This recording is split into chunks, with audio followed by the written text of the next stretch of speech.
मुख्यमंत्री शिवराज सिंह चौहान ने पूर्व की कमलनाथ सरकार को 4D सरकार बताते हुए जमकर जुबानी हमला बोला।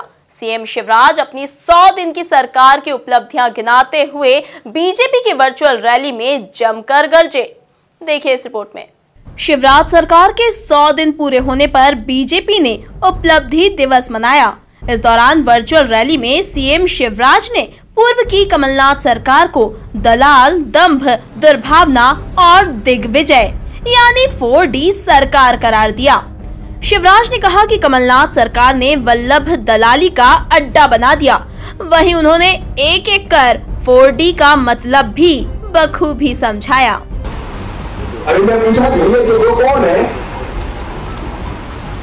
कौन से पूछा था? युवराज जन्म क्या है यार? ये कौन से पद पे हैं? वो पद पता नहीं है, लेकिन एक पता है कि दिन भर बोरा में भरते हैं और रात को सीखे ले जाते हैं।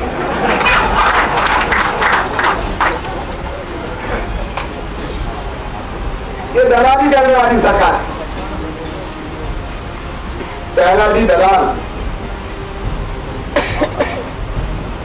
दूसरा डी दम, अहंकार।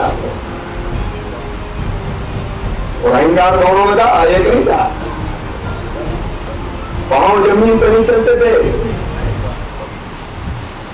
एक वल्लभ भवन में बैठता था और दूसरे, मैं नहीं कह रहा हूं, शिकार कहते थे, रेत, शराब,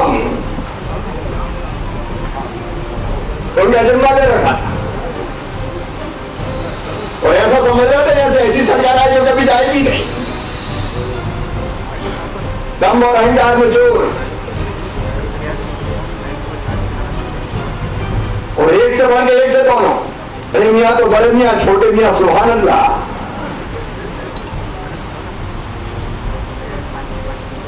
और तीसरी दुर्भावना, सीढ़ी, कुचल देंगे, मसल देंगे, तोड़ देंगे, मिटा देंगे, निपट लेंगे। कितने भारतीय जनता पार्टी के कार्यकर्ताओं के घर तोड़े तुमने? कितने लोगों को तुमने एनएसए में जेल भेजा? कितने लोगों के काम धंधे तुमने तबाह किए?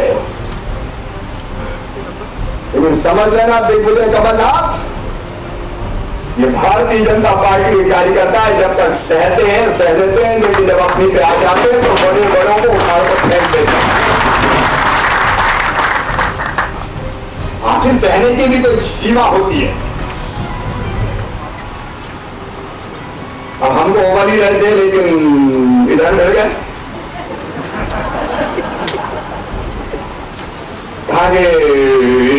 इन्हें कहा कि इनकी सुनो, किसानों की सुनो, कर्जा माफ करो, वो नहीं सुनते, जाओ क्या कर लोगे? बोले हम सड़क पे आएंगे। तो आ जाओ सड़क पे, परमानेंट सड़क पे ला दिया। और उधर नींद नहीं आ रही रात रात में। अरे जगते तो हम भी हैं, लेकिन हम जगते हैं काम के लिए, जनता के। आजकल दोनों बड़े बेचैन हैं। तो फिर 1 घंटे के लिए बन जाओ, एक बार और बनना है।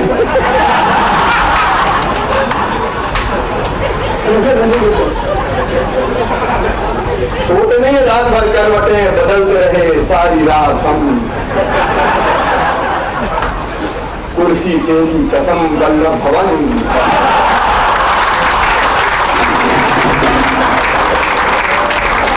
मुझे किसी जाकर चौंक नहीं जाओगे।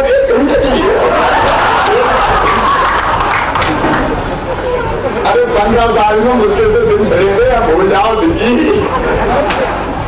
वैसे राज कमलनाथ भी समझ रहे हैं कि मिटा निकाला तो यही है। एक बार मैं चुनाव जीता, पहला लोकसभा का, तब मिस्टर मंडल था मुख्यमंत्री। मैं सांसद का मिलने आया, क्षेत्र में ओलावृष्टि हुई थी, फसलें खराब हो गई। तो हम रखा लेके पूरा लेके हम तो गाँव घूमने वाले। तो मैंने स्लिप दे दी, मुझे बुला लिया। एक नेता, उनका नाम नहीं लूंगा, वो मुझसे पहले बैठे थे, मुझसे हारे हुए थे। तो मैंने उनसे कहा कि वो बैठे उनको तो बुला दो। तो मैंने बैठा, चाय पियो। मुख्यमंत्री बड़े मेहरबान है, चाय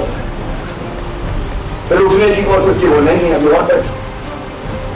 महंगा बाहर वो आपकी पार्टी के बड़े नेता बैठे हैं, तो उसी को कुछ जराना है।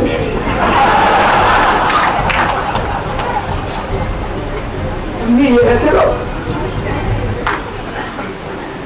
उस समय कहावत बिकते थी कि जिसके कंधे पे हाथ धर दिया वो समझ लो गया काम। ये दम भाई का दुर्भावना। और चौथे डी को खुद देख में जाइए, दादा पांव पर संगठन के दाता पूरे प्रदेश से दबाव रहे। हम मूड में नहीं तो सही बताए, हम तो सोचे थे बन गई तो बन गए, तो चल जाएगा। जब चुनाव आएगा 22-23 में तब देखेंगे। लेकिन जनता को त्रस्त किया, परेशान किया, प्रदेश को लूट लिया, कार्यकर्ताओं को प्रताड़ित किया, महाराज को छेड़ दिया। तो आगे समझ कर हम क्या करें, हम क्या किए। बताए तो हमारे सैनिकों ने चीनी सैनिकों की गर्दन तोड़कर पटक दी। आपने अच्छी छोड़ दी कांग्रेस ने। इस समय तो पता नहीं क्या होता। उनका नेता सरेंडर की बात करता है मोदी जी के बारे में। देश पे हम देशभक्ति, उसके लिए कोई स्थान ही नहीं है। केवल घटिया राजनीति करेंगे और ये मोदी जी का मुकाबला करेंगे। मोदी जी भारत को भगवान का वरदान है, राहुल गांधी जी भारत का भगवान का वरदान। कई बार मुझे गीता जी का एक श्लोक याद आता है। भगवान श्री कृष्ण ने कहा था, यदा ही धर्म से ग्लानि भवति भारत अभ्युत्थानं धर्म से तदात्मानं सृजाम्यहम् परित्राणाय साधूनां विनाशाय च दुष्कृतां धर्म संस्थापनार्थाय संभवामि युगे युगे। जब जब अधर्म बढ़ेगा, पाप अनाचार बढ़ेगा, धर्म की हानि होगी, अत्याचार अन्याय बढ़ेंगे, तब तक सज्जनों का उद्धार करने और दुष्टों का संहार करने में बार बार इस धरती पर आऊंगा। अब भगवान सीधे अवतार नहीं लेते। तो नरेंद्र मोदी जी जैसे नेता को देखते हैं तो ये लगता है कि बिना ईश्वरीय शक्ति के इतना काम कोई साधारण व्यक्ति नहीं कर सकता। ये सच में सच है। मोदी जी के हाथों में देश सुरक्षित है। लेकिन कांग्रेस को हो क्या है, आज कुछ नहीं सूझा। दिग्गी भैया को तो टाइगर टाइगर कर रहा, टाइगर टाइगर टाइगर टाइगर। तुम क्या टाइगर का मुकाबला करोगे?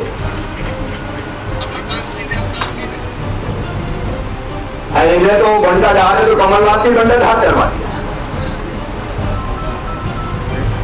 तो सरकार भी बनी तो 4D सरकार थी कमलनाथ की, 4D। पैनाडी दलाल, ये दलालों की सरकार थी, खुलेआम कह रहा हूं। मध्य प्रदेश के वल्लभ भवन को इनने दलाली का अड्डा बना दिया था, दलाली का अड्डा। मैं प्रदेश की जनता से निवेदन करना चाहता हूं,